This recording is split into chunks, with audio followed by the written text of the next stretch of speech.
Hey everybody, it's Alex Miller at Capnion here. There are a lot of very doomerific viral articles swirling around right now, and in general, a lot of conversation about what is going to happen with the economy because of AI. And I would like to emphasize three and a half trends that I think give you a sense what is going to happen that is useful and not quite so doomy. I'm not saying the world is not going to change, and I'm not saying everything is going to be sunshine and lollipops, but I bet life is going to go on, and I can hopefully constructively equip you to adapt well to it. It's funny, in between reading all these articles, I'm driving in my car, and the local oldies station loves to emphasize that it is humans picking out the music on the radio. This is supposed to be a nice perk that you like. And we are on the cusp in general of humans being the ultimate in demand luxury good. We are very scared of AI, many of us, and we don't notice how important and powerful our fear is for how things work out. People really want to talk to a human to feel like a human is in the mix.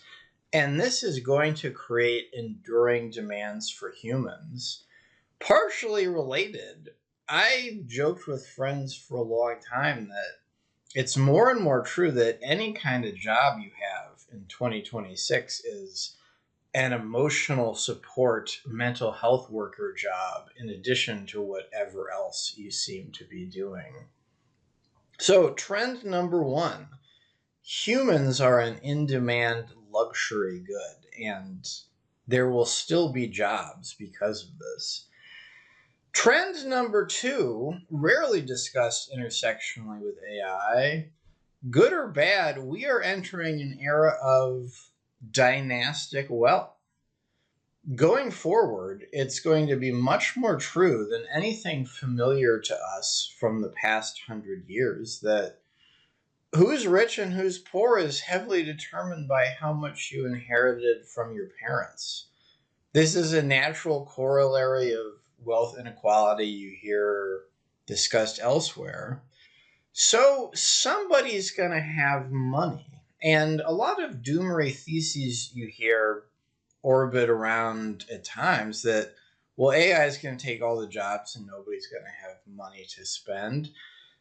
It's going to be much less of a factor in the future what kind of job you have versus what kind of wealth you inherited. You can also expect that in this environment where a lot of consumption patterns are determined more by inheriting wealth and less by having a cool job, prestige consumption is going to be much more important as a sector of the economy. And that takes us back to, well, what is the hot new luxury good? It's dealing with people instead of robots. So, once again, demand for people may be a strange demand we won't like relative to what we're used to, but not going anywhere.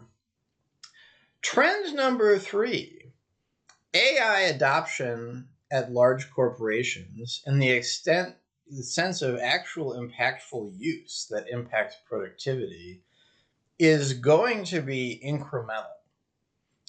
It's definitely true that AI adoption is gangbusters in the sense people are buying things.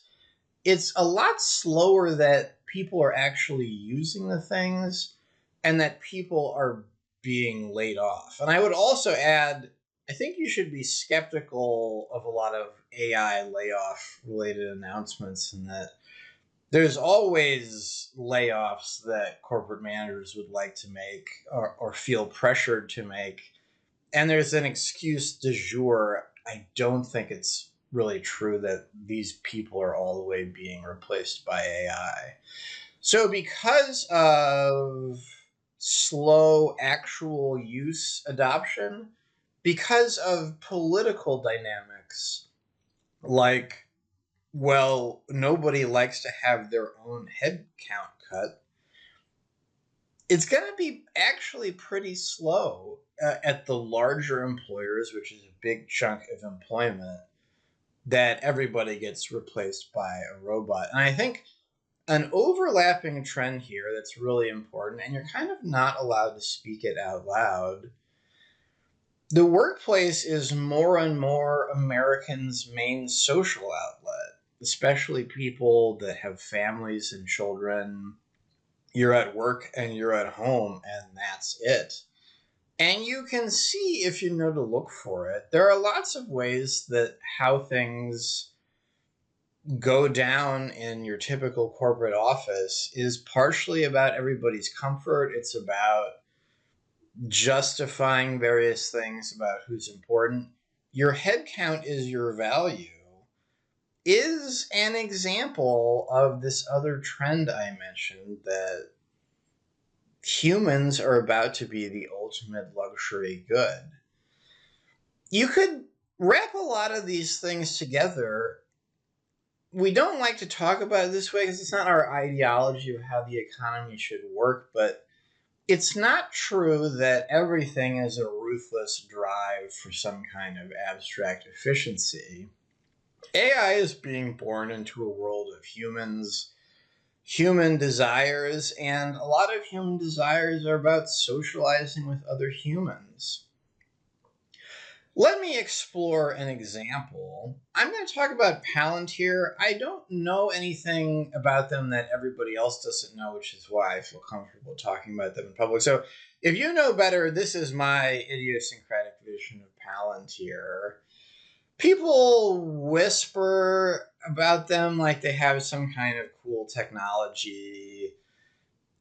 People whisper about them that they are distressed, they can't figure out what it is. What I have observed is that they have the phone numbers of a lot of Department of Defense generals that really trust them for an exciting new dashboard. And so Palantir, like a lot of businesses, part of what it has going for it is established relationships. Somebody at the Department of Defense feels important enough that they are not going to talk to a robot only about a multi-billion-dollar purchasing deal for a dashboard. They want to talk to a human. And those particular relationships with humans are an asset that a company like Palantir has. If you're a company that you have these relationships, that your people are the luxury good that the AI era is implicitly amplifying demand for, I think things are not going to change a whole lot, and they're probably going to get better for you.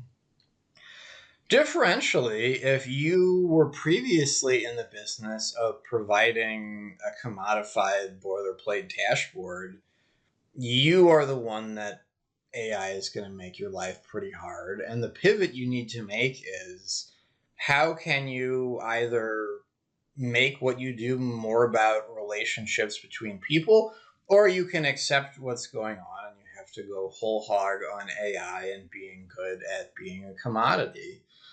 So to recap, things are going to be fine-ish. A lot more of the story is going to orbit around dealing with humans is a luxury good. And that's what you can expect, and a lens you should take to figuring out which SaaS company is going to crash and burn and which one is going to be fine.